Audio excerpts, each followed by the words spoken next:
Daniel Radcliffe. The problem that no one likes to talk about. On paper, he's kind of perfect for acting. He's shorter in presence, ideal for camera. He's jacked when he wants to be. He's done full nudity, on stage, with a horse. He's got balls. And more than anything, he's willing. Key word for this video. He's fearless. He's not scared to look silly. He's not scared to embarrass himself. He's actively challenging himself. Which is that acting is by its very nature embarrassing. Like, you have to be, part of what you're being paid for is being okay with embarrassing yourself. Honestly, I think he's more talented than people give him credit for. He's private, low drama, no headline-chasing attention whore. And I think that's incredibly smart for the kind of actor that he's trying to be. In interviews, he's polite, modest, and clean-cut. He doesn't give too much away, which means to casting directors and producers, he's a clean canvas. He's hugely famous, but not boxed in. Not too wild, not too sexy, not too political, not even too weird or niche. He's just neutral, very similar to Robert Pattinson in that sense. The real person doesn't overpower. That gives him freedom to go for many different types of roles. And yes, he was perfect as Harry Potter. Look at me!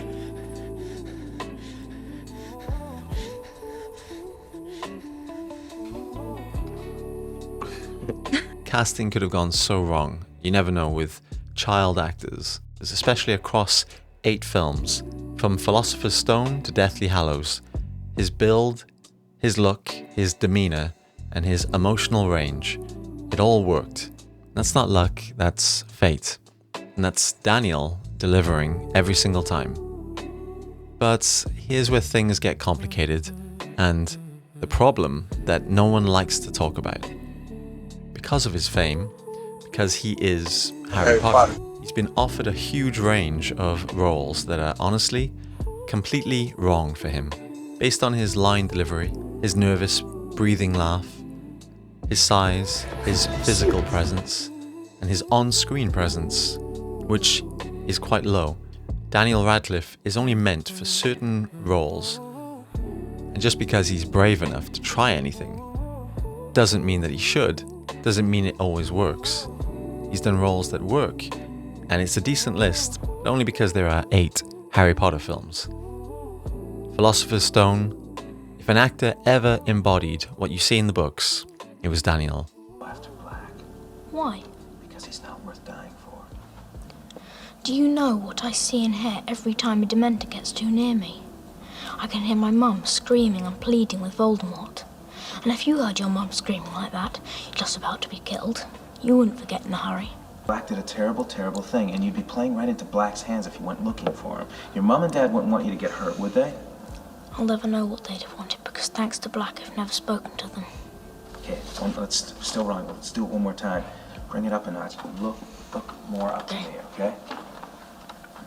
So, do you know what I see and hear every time a Dementor gets too near me? I can hear my mum screaming and pleading with Voldemort. And if you heard your mum screaming like that, just about to be killed, you wouldn't forget in a hurry. And if you can see why they gave him the job. His likability and softness and his focus at such a young age, you can't not pick him. And you'd be playing right into Black's hands if you went looking for him. Your mum and dad wouldn't want you to get hurt, would they? I'll never know what they'd have wanted, because thanks to Black, I've never spoken to them.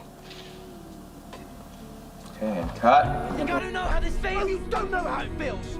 Your parents are dead! Deathly Hallows Part 2. Perfect for him. The evolution that he gave to the character, it was a full commitment. And outside of Hogwarts, a film that was very impressive, Imperium. I mean, there were moments where I genuinely forgot I was watching Daniel Radcliffe. And that says a lot for his talent. He somehow was able to disappear into the character. But then there's roles that just do not work. The films are not terrible, and each one seems to be different, but he's doing a whole range of different characters, but all we're seeing is Daniel Radcliffe. Hi then. In a wig, in a pair of glasses, with horns, with guns attached to his hands. In an old-fashioned suit, he can play all these different characters, but when you have the same delivery with your lines, it's still just Daniel Radcliffe. He holds the screen fine, he's not a bad actor, but he's not disappearing. So he has a list of films where his performances are subpar. Is it worth just to churn out film after film without hitting the mark? Yes. Allow me to introduce myself. Yeah, you're Walter Mabry. You died a year ago. Yes, an idea I got from you, Mr. Wilder. If fake your death and the world puts its guard down. I'm able to control quite a few companies, including my old partner Owens, as a consortium of so-called anonymous shareholders. And that violates how many SEC laws? I believe it breaks all of them. And that's the pattern that we're seeing. It often feels like he's deliberately put into these roles that are like, oh, look how weird this role is. Look at Harry Potter doing these odd... Look, it's Harry Potter doing something completely different that we've seen before. Isn't this wild? And it is a bit wild, but just because he can take those jobs doesn't mean that he should. And of course there's directors and producers that are gonna want him no matter what. He's a huge name. He's gonna bring in the girls and the boys. So from an industry point of view, it works. It's business. But creatively, that's where the problem starts. Daniel Radcliffe is not a character actor, but he's trying to go down that path. He keeps choosing roles that require transformation. And that kind of thing doesn't come naturally to him. He's willing, he's fearless, but willingness is not the same thing as range. He's not got the range of a Robert Pattinson. And frankly, he can feel kind of wooden in these films. Harry, what happened? He was their friend. And he betrayed them. He was their friend! Because when he does, I'm gonna be ready. When he does, I'm gonna kill him. Because he's done so many of these random, odd projects, his resume has taken a hit. If you just look at his IMDb, there's over 20 credits on there. A large portion of these films, no one rewatches, no one talks about again, and no one remembers. So that it starts to dilute his image of being a good actor. He starts to become mediocre. To be honest, it might have already started because in the last 5 years, he's only done small TV things and one movie, The Lost City. And we don't need to talk about that. What is wild is considering where he started. He was Dumbledore's top student. He had a great future ahead of him.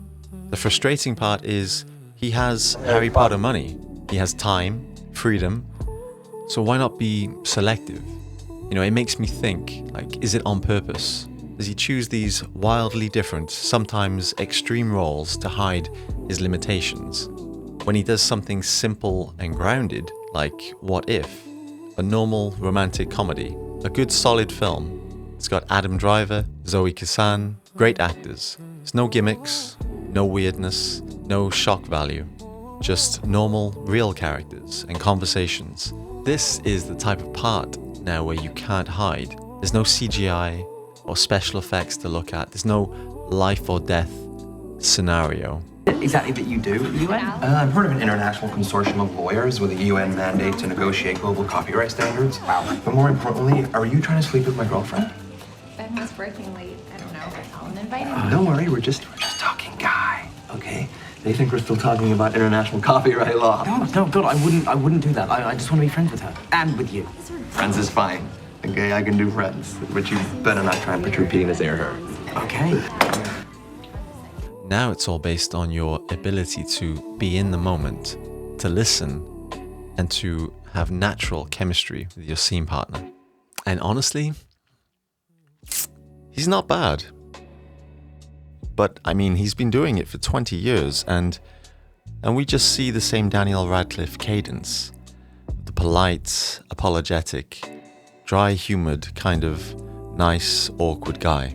So is he choosing the extreme, odd, bizarre roles to show us that he's versatile when really he's just willing? Whoa! I think the toast is done. The toast is done. Tampered with a little of my bologna.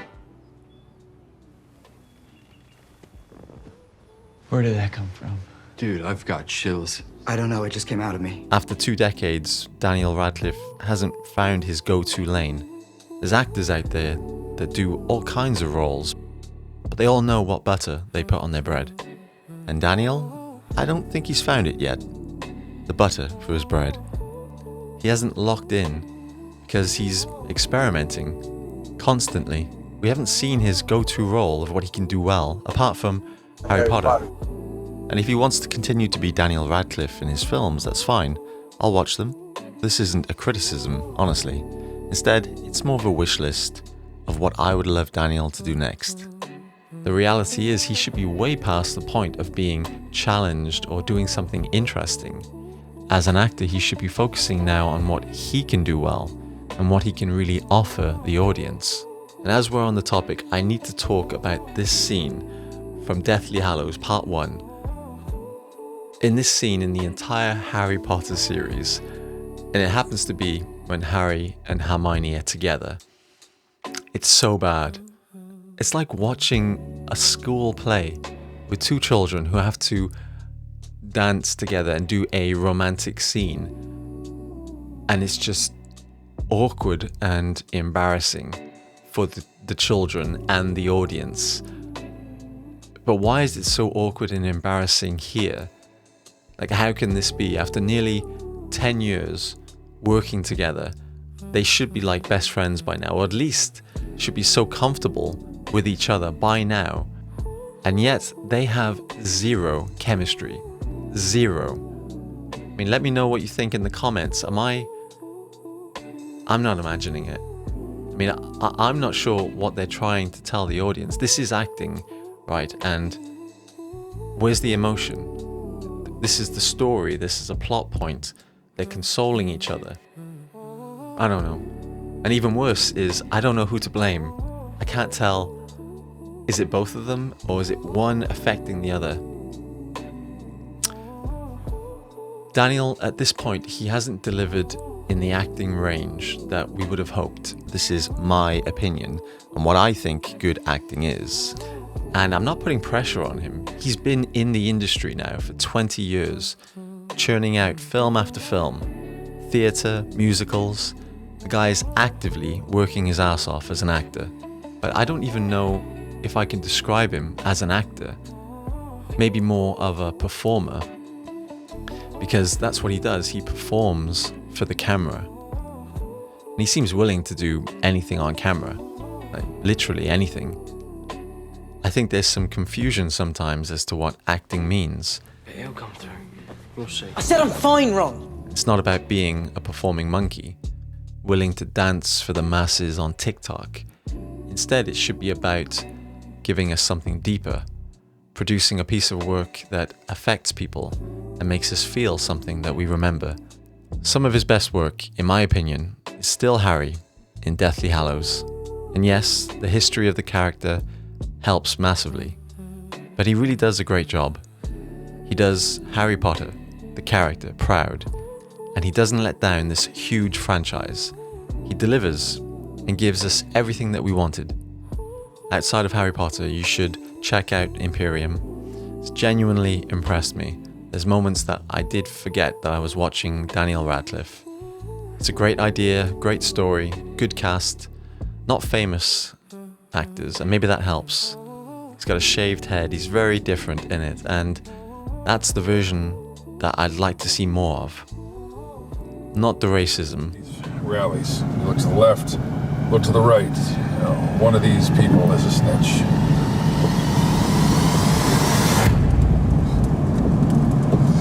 It's the left. And I'm still going to watch more. I like seeing what he can potentially do in the future.